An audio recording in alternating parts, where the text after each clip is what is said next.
আজকে দুপুরের খাওয়ার আয়োজনের মধ্যে হালকা রান্না করেছি। প্রচণ্ড গরম পড়েছে, তাই হালকা হালকাই রান্না করেছি। অল্প তেল মশলা দিয়েই রান্না করেছি। ওকে প্রথমেই ভাত সাজিয়ে দিচ্ছি।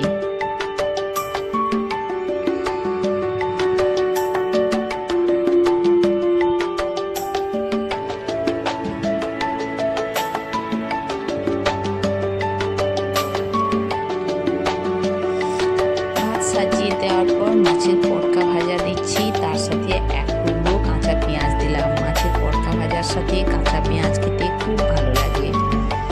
তারপর আলু মাখা দিয়েছি, কাঁচা পেঁয়াজ ভেজে নিয়েছি।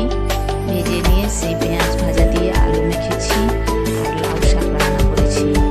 লাউ ডাঁটা এবং লাউ শাক মুড়ি এবং আলু দিয়ে রান্না করেছি। তাতে একটু পোস্ত দিয়ে নিয়েছি। এই গরমে এই লাউ শাকের রান্না খেতে কিন্তু খুব ভালো লাগে, পেটও ঠান্ডা থাকে।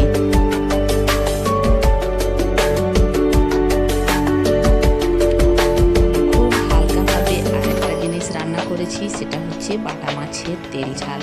জিরে বাটা দিয়েই বানিয়েছি, খুব বেশি রিচ করিনি, হালকা হালকাই রান্না করেছি।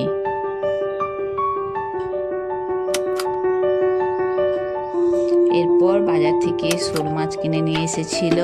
সেই শোল মাছের কাঁচা আম দিয়ে এবং রাঙালু দিয়ে টক বানিয়েছি।